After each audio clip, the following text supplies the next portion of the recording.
하나님 참 너무하시다라는 탄식이 나올 수밖에 없는 성경, 바로 욥기입니다. 욥기는 사람이 가지고 있는 고정관념을 완전히 깨는 성경이에요. 우리는 보통 흔히 인과응보 또는 권선징악의 틀 안에서 세상을 이해하려 합니다.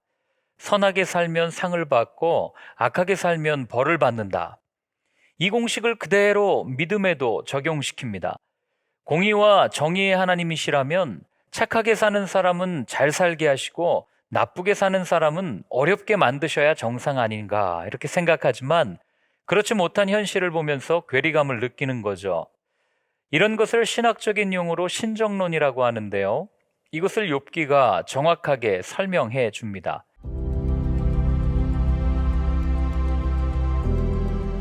욥기는 시가서 중에 한 권으로 제목은 욥의 이름을 그대로 사용합니다. 욥이라는 한 인물에 대한 이야기입니다. 욥은 어떤 사람이었을까요? 그는 족장 시대, 이 아브라함, 야곱을 다루고 있는 창세기의 그 족장 시대죠. 그 시대에 살았던 동방의 부자였습니다. 욥이 어떤 사람이었는지는 성경이 제일 잘 설명하고 있어요. 욥기 1장 1절부터 5절 제가 세번역 성경으로 읽어드립니다. 우스라는 곳에 욥이라는 사람이 살고 있었다. 그는 흠이 없고 정직하였으며 하나님을 경외하며 악을 멀리하는 사람이었다. 그에게는 아들 7과 딸 3이 있고 양이 7,000마리, 낙타가 3,000마리, 겨릿소가 500쌍, 암나귀가 500마리나 있고 종도 아주 많이 있었다. 그는 동방에서 으뜸 가는 부자였다. 그의 아들들은 저마다 생일이 되면 돌아가면서 저희 집에서 잔치를 베풀고 새 누이들도 오라고 해서 함께 음식을 먹곤 하였다. 잔치가 끝난 다음 날이면 욥은 을의 아침에 일찍 일어나서 자식들을 생각하면서 그들을 깨끗하게 하려고 자식의 수대로 일일이 번제를 드렸다. 자식 가운데서 어느 하나라도 알지 못하는 사이에라도 하나님을 저주하고 죄를 지었을 수 있다고 생각하여 잔치가 끝나고 난 뒤에는 늘 그렇게 하였다. 욥이 모든 일에 늘 이렇게 신중하였다. 하나님이 예뻐할 수밖에 없는 삶을 1장에서 소개하고 있는 겁니다.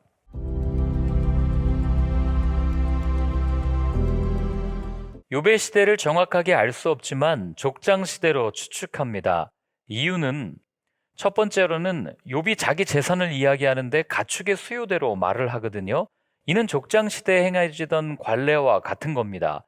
두 번째로 아브라함, 이삭, 야곱 등과 마찬가지로 욥이 자기 가문의 제사장적 역할을 담당하고 있고, 세 번째로 엘리바스라는 사람이 등장하지 않습니까?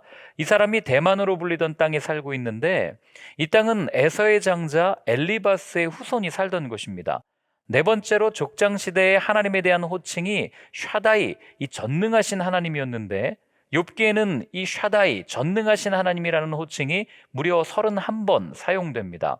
그리고 다섯 번째로는 캐시타라고 하는 이 화폐 단위가 나오는데 이게 야곱 시대의 화폐 단위거든요. 그리고 여섯 번째로는 고난을 통과한 후 140년을 더 살았다는 기록을 우리에게 들려주는데 욥의 수명을 약 200세 전후로 추정을 하죠. 그렇기 때문에 아브라함 175세, 이삭 180세.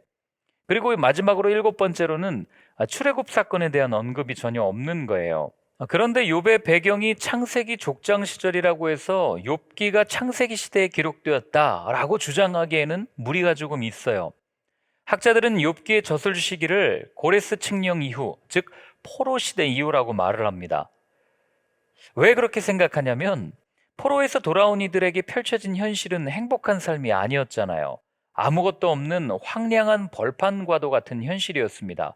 하나님의 백성이 포로로 끌려갔다가 겨우 돌아왔는데 먹고 살기가 너무 어려운 거죠.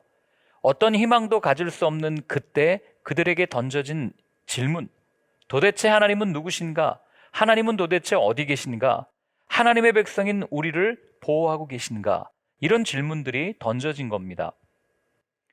욥기를 읽으면서 깊게 감동하는 이유가 뭔지 아세요? 욥의 개인의 고통을 넘어서 욥이 겪는 그 고통, 그것이 바로 인간이 보편적으로 겪고 있는 고통을 담고 있는 거예요. 더 쉽게 얘기하면 욥이 겪는 고통이 내가 겪는 고통처럼 느껴지는 거죠. 욥의 이야기가 내 이야기처럼 느껴지는 겁니다. 공감되는 거예요. 이런 상황에서 족장시대의 인물을 빌어서 이들이 던졌던 그 질문에 대한 답을 제시하려고 하는 책이 욥기가 아닐까. 즉, 이 어렵고 힘든 시기지만 하나님의 섭리, 하나님의 통치는 계속해서 되고 있다라는 것을 알려주기 위해서 당시에 많은 사람들이 던졌던 그 질문에 대한 답을 바로 이 욥기라는 책을 통해서 주고 있는 것은 아닐까? 학자들은 그렇게 생각을 하는 겁니다.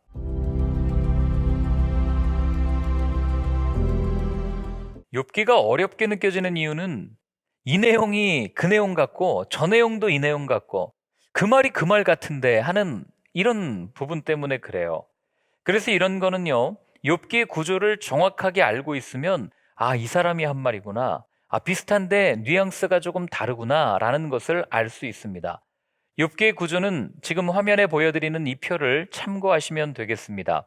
욥기는 크게 세 부분으로 나뉩니다. 첫 번째 부분은 욥이 왜 고난을 받게 되었는지를 설명하는 부분. 두 번째 부분은 그 고난에 대한 친구들과의 논쟁, 새 친구 플러스 원이죠. 엘리후까지. 그리고 마지막으로 욥이 어떻게 회복되는가에 대한 부분을 우리에게 들려줍니다. 욥기는 시와 산문, 이 운문과 이야기가 이렇게 함께 합쳐진 작품이에요. 욥기의 구조는 전형적인 이야기를 통해 전달하는 이 구두문학의 특징을 보입니다. 이야기의 처음과 마지막은 산문, 이 서술형이죠. 그리고 중간의 대화체는 운문, 이 시로 구성되어 있어서 보다 입체적인 내용을 전달하는데 아주 효과적인 그런 구조를 가지고 있습니다.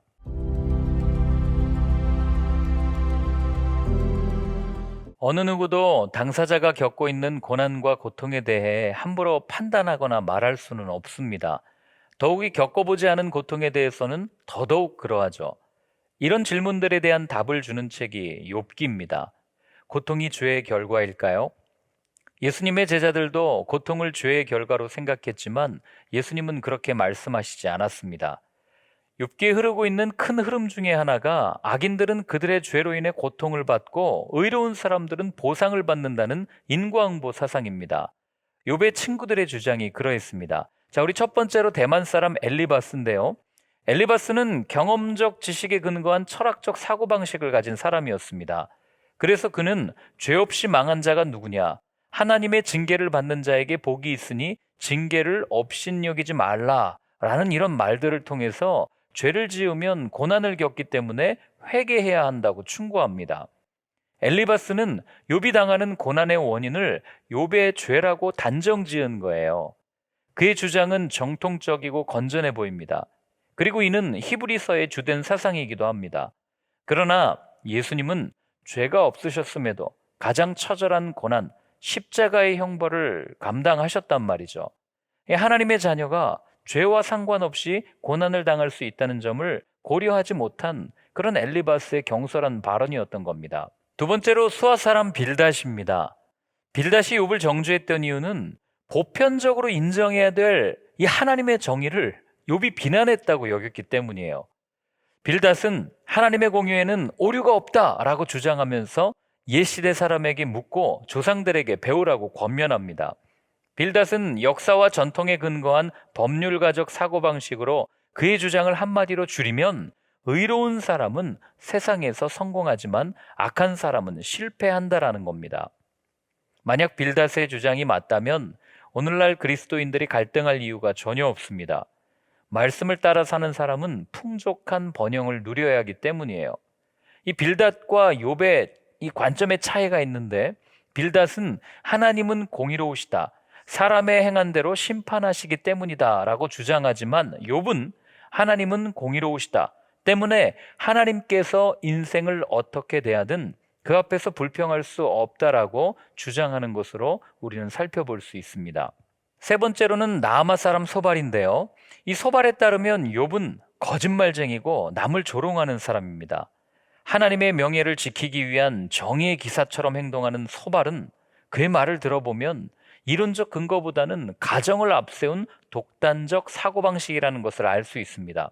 그의 주장을 한마디로 말하면 악한 자의 인생은 비루하고 곤고하다라는 것입니다. 그러나 고난이 하나님의 심판만을 의미하지는 않기 때문에 빌닷의 말은 자기 주장에 불과해 보이는 거죠. 네 번째로는 부수 사람 엘리후입니다. 어른이라고 지혜롭거나 노인이라고 정의를 깨닫는 것이 아니다라고 주장하면서 자신의 의견을 밝힙니다. 엘리후는 욥이 자신의 무죄를 주장하면서 하나님께서 자신을 괴롭혔다라고 말한 것, 그리고 하나님께서 모든 질문에 말씀하신다는 것을 부인했다라고 하는 그 사실을 지적합니다. 그는 고난의 근원이나 원인을 찾는 것은 어리석은 일이고, 하나님께서는 때때로 역경을 주시는데 그것은 하나님의 계획에 속한 것이다라고 말을 합니다. 또한 엘리후는 사람이 까닭없이 고난을 받게 되는 것은 하나님의 숨은 섭리가 있을 것이라고 말하면서 욥이 인내하기를 권면하는 거죠. 욥의 친구들은 모두가 한 가지 공통점을 가지고 있어요. 바로 자기가 경험하고 알고 있는 하나님의 모습으로 자신은 지금 경험하지 못하고 있는, 아니 경험해 본 적도 없는 고난을 겪고 있는 욥을 정죄하고 있다는 겁니다.